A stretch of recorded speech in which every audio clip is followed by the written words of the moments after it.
Hi, it's Sandy Parker, and welcome to Crafting for Almost Everyone.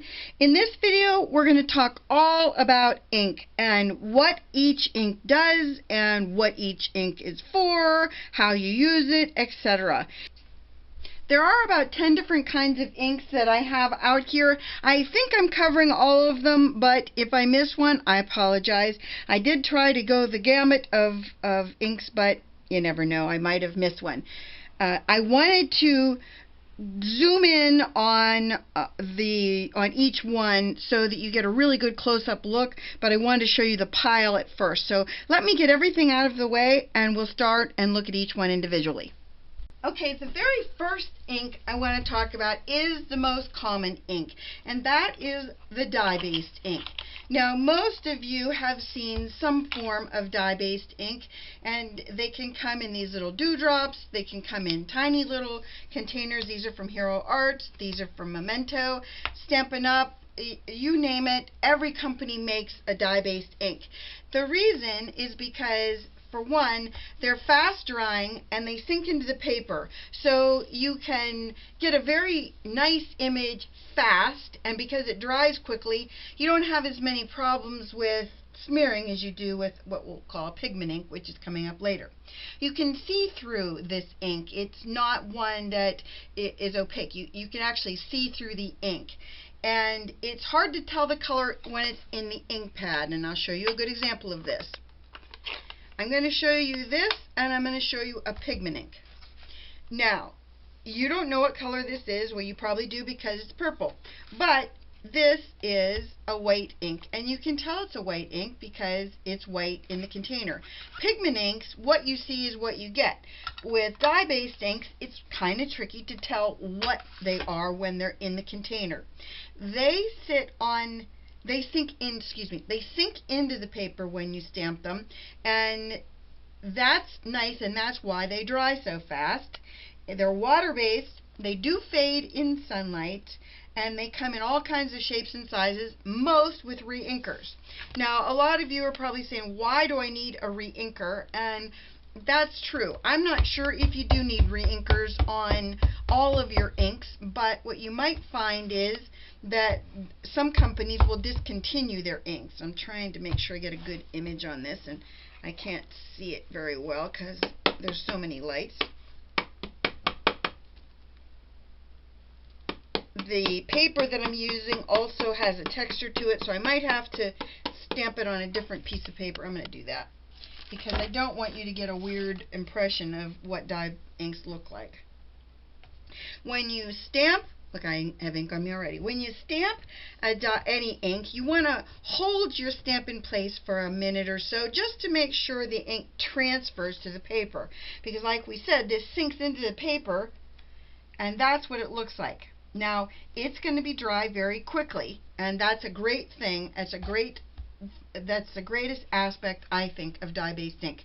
It also has a tendency, though, that it can smear a little bit sometimes if you play with it too quickly. So you want to just be careful about that, and that is what dye-based looks like. Now, you probably are thinking to yourself, well, I don't have a lot of space, so I only want to get these little ones.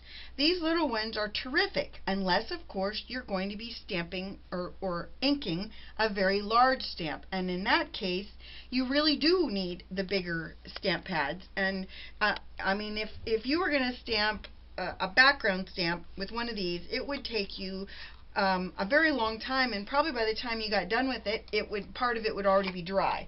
So you want to think about that when you're picking your stamp pad. Is it one you need a big one in, or is it one you need a small one in?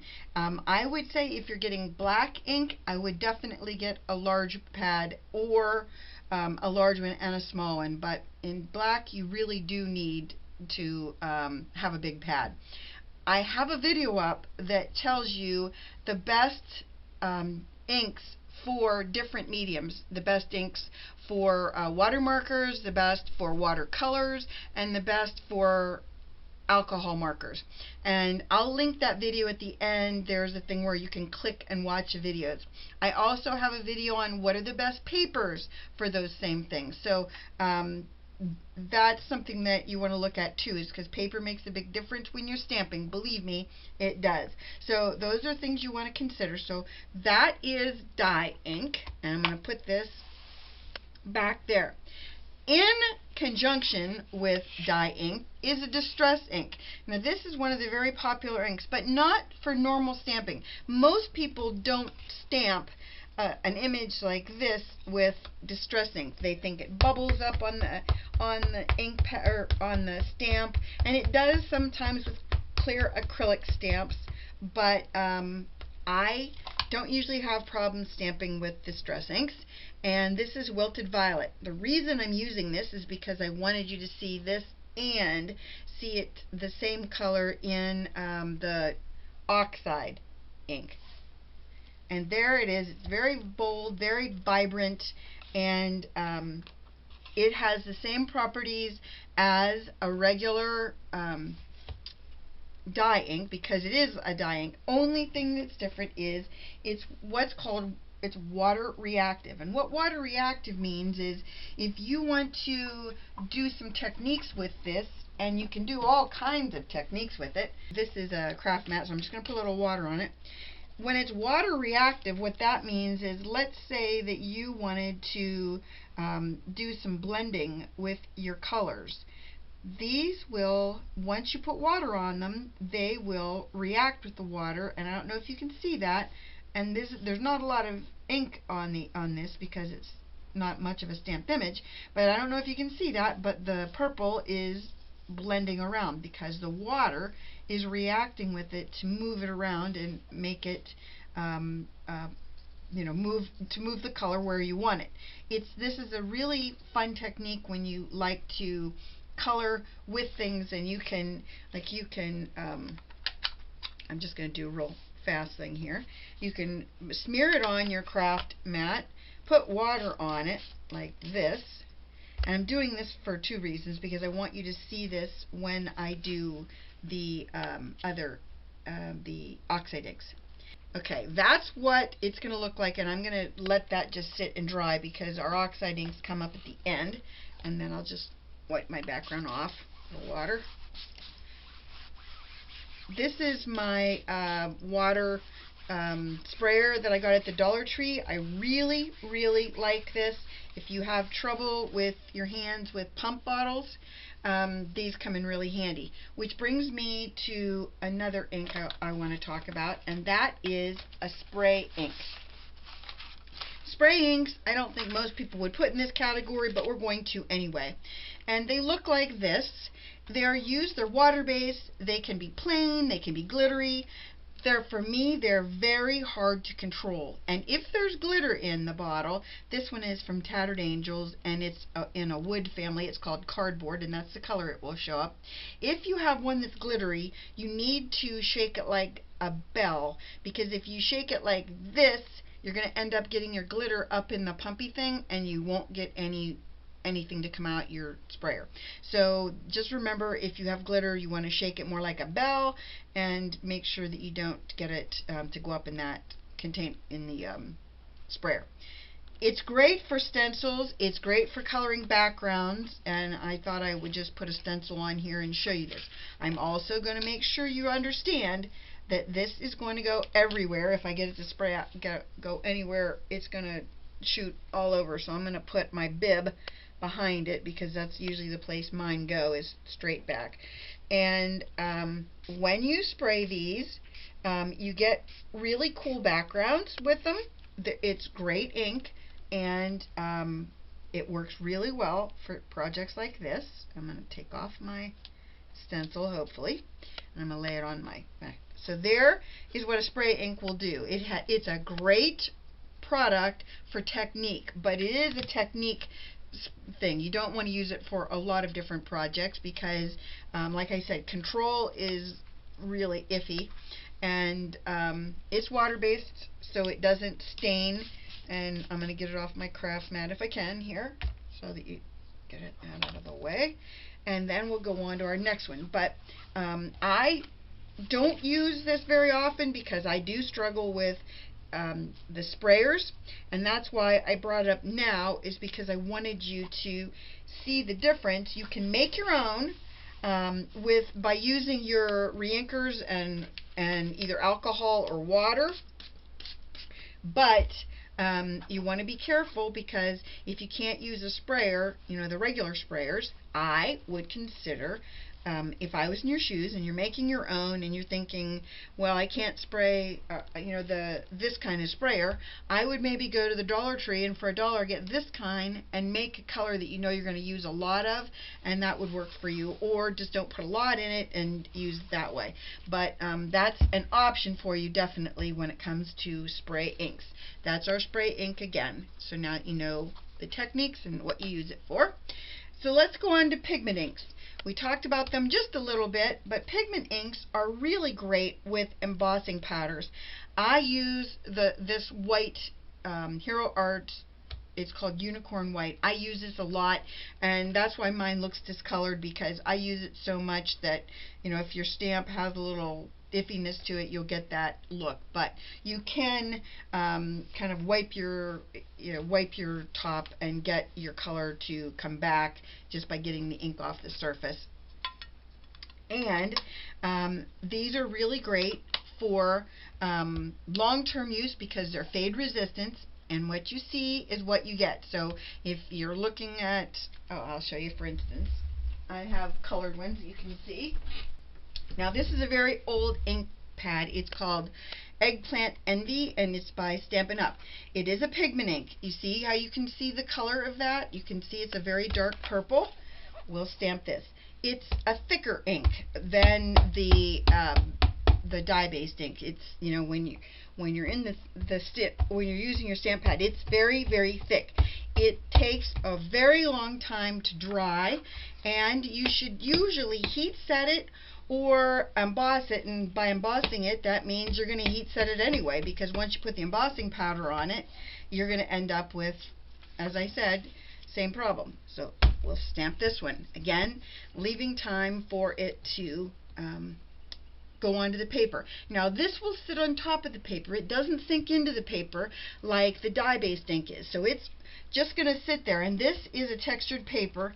Let me do it on another piece of paper, because that's the thing I didn't want to have happen. Was I had that other one that I made sure. Let me just stamp it again and we'll go for it.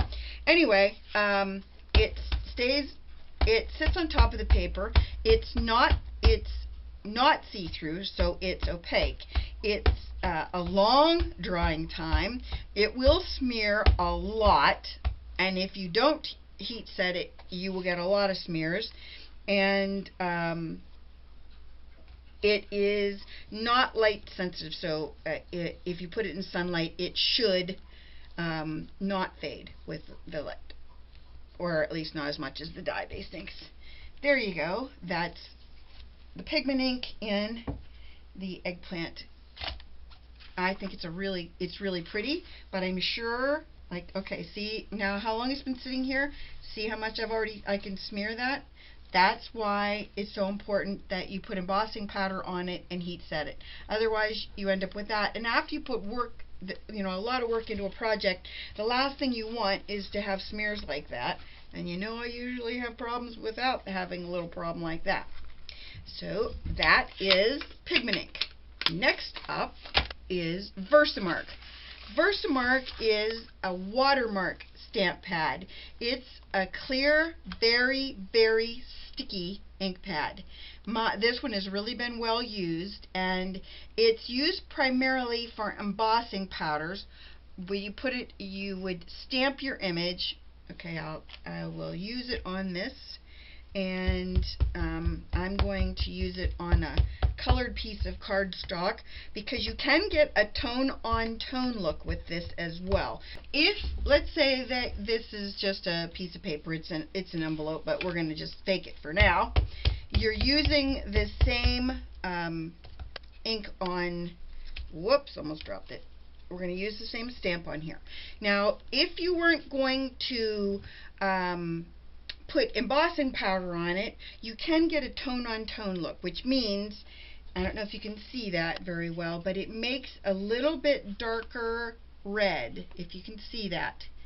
And then it's so sticky that if I put any kind of embossing powder on it, it'll stick like glue because it's so sticky. And I'm just going to put some on, and then I'm going to throw this away. I'll just show you how this works. This will heat set lovely. It's great, but if you don't heat set it, this takes forever to dry, so you have to heat set it. So in this case, obviously you would melt this with a heat tool, and if you don't know what a heat tool is, it usually looks something like this, and you want to heat it up before you start. I'll show you this too so you know what heat embossing is. You want to wipe away any excess from your image with either your fingers or a paintbrush. If it's just, like in this case, if it's just glitter and you can tell it's loose, that's no problem. But now that this is heated, you want to go back and forth on your image, and you'll see it will change to a melted look so that it's shiny, and all you can see is the glitter. And I hope you can see it changing right before your eyes. But that is now heat set. And if you wait a second and play with it, now if you see this, I could rub this all day and nothing would come off. But that is what embossing is, heat embossing. It's kind of confusing because there's also a thing called an embossing folder, and an embossing folder squeezes your image. This is an embossing folder. This will squeeze your image and make your paper conform to this shape.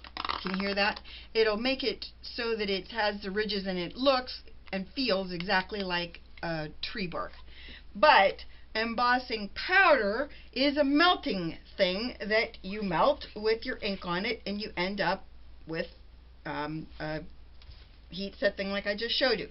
So that's the difference between embossing and embossing powder. Now Versamark pads can be refilled with glycerin. There's all kinds of information on the internet as to how to refill these if you don't want to buy a new one, but they're pretty inexpensive, and by the time you need a new one, they're pretty gunky. But this is kind of one of those things where you probably will want to have this in your arsenal because it's very handy, and you'll find a lot of uses for it.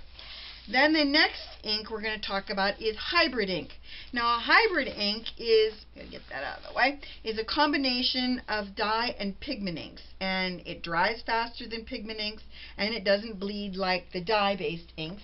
It is, this is from Palette, and it's called Cognac, geez, it's the color. It's a kind of a rusty brown color. And when you ink your stamps, I'm doing it like this so you can see it, but when you ink your stamp, you don't want to smear it around like this. You want to, pat it like that. Smearing it will give you lines on your stamp, and you don't want lines. You want to just pat it like that. Okay? Now we're going to put this on here. The other thing that's nice about the hybrid ink, hold on, I'm going to make sure this is pretty. I didn't ink the whole thing really well, so you can see I missed a little bit right there. It does dry faster. It doesn't bleed like the dye ink, so it's kind of the best of both worlds. And it is a nice ink, but you don't see many people use it, and I'm not sure why. I only have this one ink pad in hybrid, so I'm not sure why I don't have more. I just guess that the other colors have kind of done the job for me. This is the next ink. It's a chalk ink. It's a very thick ink, and chalk inks are primarily known for projects that people do at home, but the thing that's great when you do chalk inks in paper products, the thing that's really nice about it is that it works really great for dark colored paper, because you'll get dark paper and you'll stamp different colors on it, and you'll end up with a really kind of not so good result. So when you use this little chalk ink, like this one is, this is from Colorbox, and it's, I'm not sure what color brown it is. This is considered a cat's eye, in case you were wondering what the shape is, but that's, okay, let's talk about if this is the right size ink pad for this project. If I was doing several colors, this would be great on this ink, you know, to ink this. But when you're only doing one color, it does take a little bit longer to ink it. If I was going to try and do maybe 3 colors on this, it would be great. Another thing that I'll teach you is, let's say you have a really big pattern and you want to ink it and have a good impression. If you put your image face up and you put your paper over it, and let's say that you want to make sure that you don't get your fingers in it, you can put a scrap piece of paper over this as well. But it does a really good job of transferring the ink onto your paper. And this is one of the reasons that people like chalk ink, is because you get a nice soft look to the ink. It's not a harsh brown, it's just nice soft looking, and when it dries it kind of has like almost a milky white, you know, like chalk would have. And sometimes, depending on the ink that you have, you'll have like almost a white residue on top that you can wipe off. I have not been into the chalk inks, and as I said, this is the only one I have because I was trying it out just for this video. I wanted to make sure I had it. And let's see how it smears. It dried really fast. I don't have any smearing. We'll see how that works in a little bit, because we want to make sure after this that we look at the results. This is Ombre ink by Hero Arts. Now, I don't know if all Ombre inks are the same, but the Hero Arts Ombre ink is archival, which means it's a permanent ink. It also is fade resistant, it says, on glossy paper. Now, I read that off the back of this. It's waterproof, so that means you could use it with watercolors, and it's one color that fades to a different color, if that makes sense. It's going to in a minute, because I'm going to do it on this stamp, but I just wanted to explain that. So in this case, you can see that it's 3 colors. It's a blue, like a purple, and a red. It's these colors. Originally, when the Ombre inks came out, they came out in a way that it was like darker red to medium red to a light red, and then they've expanded to this kind of variety of colors. They had these that came out a long time ago, and I do have some of them. I should show them to you, where it was several colors that you slide apart and slide back together. Okay, that's what the colors are looking like now, which is weird because I didn't think they would come out like that. I thought they'd come out in these colors. So I have to be honest, I don't see me using this. Okay, here's the way you can definitely make sure you know how your ink pad is going to look. You do this. Those are the colors of the ink pad. So now you know for sure what colors they are, and they do match up on that from color to color. So I still must have had something in my ink pad, even though I cleaned it 3 times. Don't know what the problem is. So that is the Ombre ink from Hero Arts. Next is a real archival ink, and a lot of black inks are archival inks because people want to put things in their scrapbooks that are permanent. You know, you want to write notes in there, or you want to put images in there and then put a little note behind the image that says that, you know, little Johnny's 5th birthday or things like that. And that's why most people use archival inks for scrapbooks. And an archival ink is a permanent ink. It's waterproof, and you can use it for watercoloring. It's fast drying, and I will use it on this. Now, I personally like this Colorbox ink brand. It's very inexpensive, but if you have any issues with your hands, it's a really soft, mushy ink pad, and so it makes it so it's really easy to ink anything with it. And so we'll show you that. I apologize, my nails have every color ink on them that we've already done, so therein lies my problem. I always have that happen. Now when you use an ink like this, you want to use a cleanser. You can't just use water to clean that off. You're going to need to use something that is made to clean stamps. So I'm using just a stamp cleanser that you buy in the store, and you can make your own cleansers, and I've done that before with baby shampoo and a little bit of glycerin and water, and there's all kinds of things on the internet telling you how to do that. So that is Archival ink. staz-on is a solvent ink. You can use it on any slick surface or on wood, glass, acetate. You can use it on plastic, you know, on a piece of clear plastic that you want to put in on a shaker card. It gives you very sharp detail. It's great for home decor. It's very quick drying, but for me, I've never been really thrilled about staz-on because of two reasons. It comes with this little plastic. Don't get rid of it. It even says on it, do not discard. You want to put it back every time you use it. And I love the smell of it. If you love the smell of almonds, you'd love staz-on because it smells just like almonds. But it needs to be re-inked often, and I haven't re-inked mine, so I can't tell you how good this is going to turn out, but it does need to be re-inked often, and much more often than any other ink pad you'll buy. Most ink pads you don't need to buy re-inkers for unless you see your ink pad going bad, and if it's going bad, like you're not getting a good enough image, you can either re-ink it, or if your ink pad's looking kind of shoddy, you can buy a new ink pad. See, now I didn't get that great of an impression, but that's again because I didn't re-ink it, and staz-on does require a lot of re-inking. So I want to clean off my... If you use staz-on, you must immediately clean whatever you used on it because it will destroy your ink pads quickly, and it almost always stains your pad even after you've cleaned it off. And I'll show you what I mean by that. I'm sure you saw this pad, and I used a real cleanser on this. I know you saw this pad, see how the black around the edges is there and I can't wipe it off?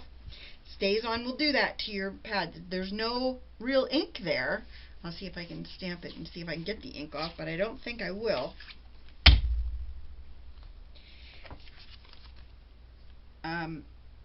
I don't see anything that's significant. I mean, there's some watermarks from where the water was still in the cracks, but that's about it. So the downside of staz-on, two downsides for me. The first is it dries out.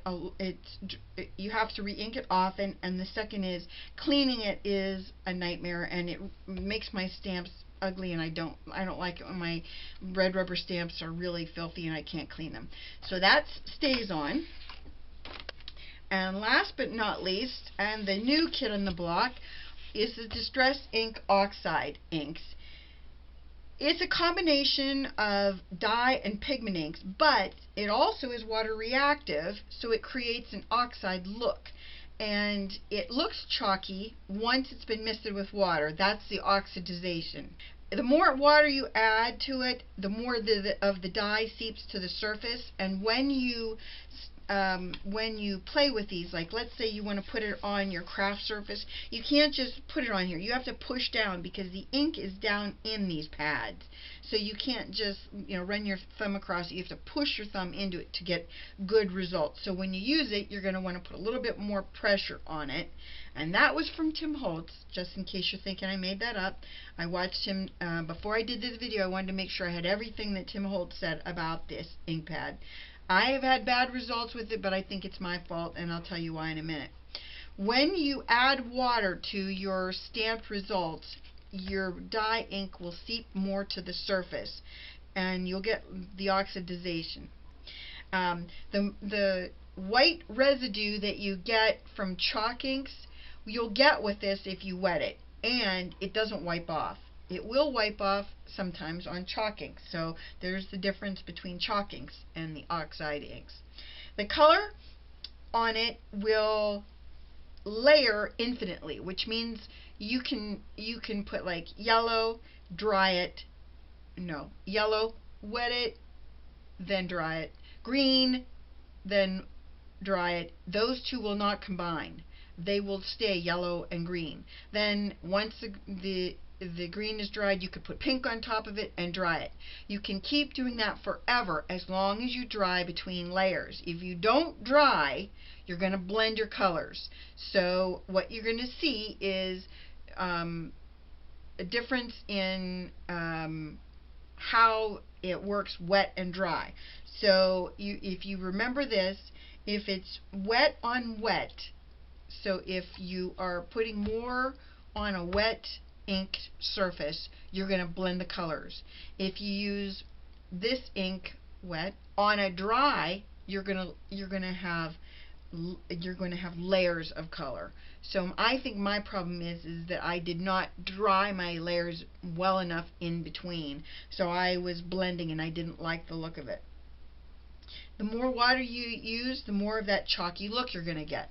So I'm going to just put this, I'll use another piece of paper for this too. I'm just going to put some of this down. Again, I'm smushing it around, and I'm going to wet it. And then we're going to put it on to this.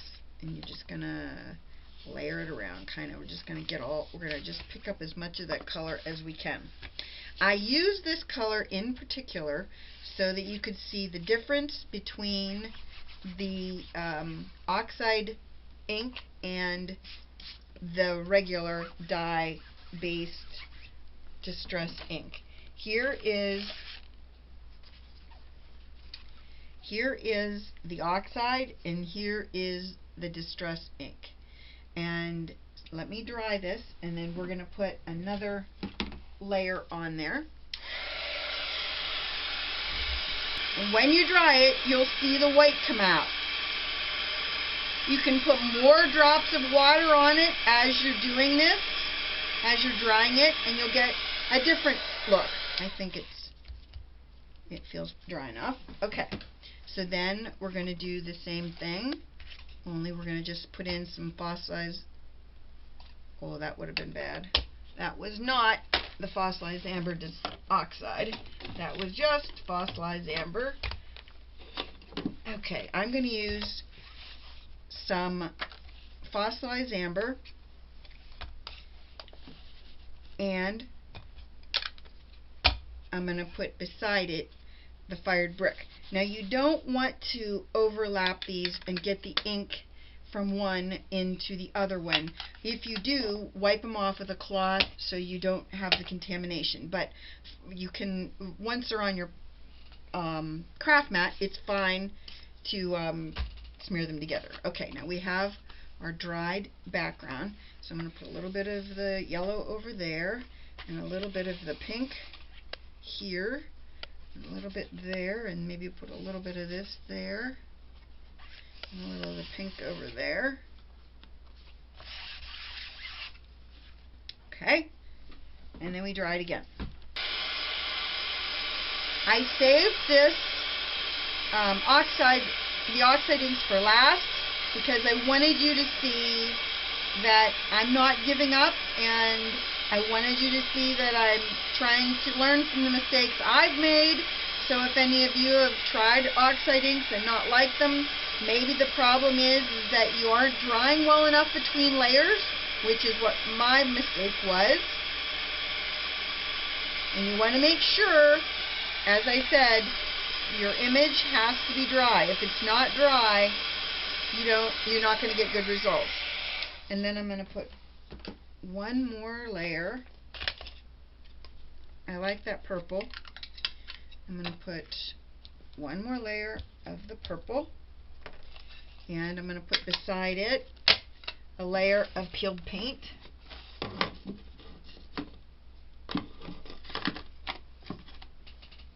Maybe I'll just do worn lipstick. Woo!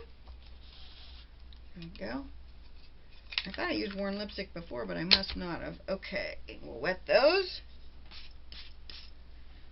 And then we'll push those around. I'm going to put the pink through the center, like that, and then some of the purple around the edges. Okay. Now you can start to see the oxidation because you're getting that white look in the center of it. I could do the same thing with the regular distress inks, and they would not get that white look to them. Okay, so now you can see the colors didn't blend. They all laid on top of each other because that was putting a wet surface on the dried card. So if you want to do it so that you get a different look with each layer, you have to make sure it's dry in between. I'll show you the difference real quick so that you can see that you can do exactly the same thing with this as you do with every other ink, and that is when it's wet and you add another ink to it, you're going to get a really nasty color. So let's see, what would be really ugly with that? Maybe the fossilized amber would be really hideous with that. We're going to go for hideous.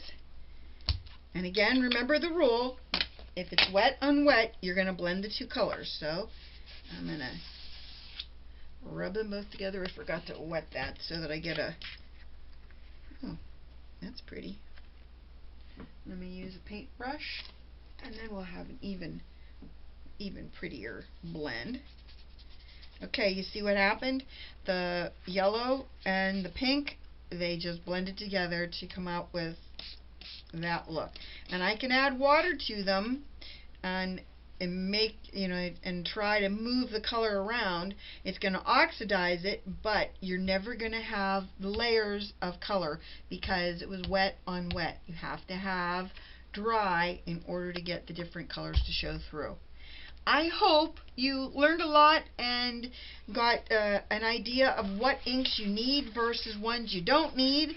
And if you have any questions, please let me know. I'm always happy to answer any questions. If I don't know the answer, I definitely will look it up. I really appreciate you going through this long process with me. I hope you give this a thumbs up and subscribe. Thanks so much for watching. Bye-bye.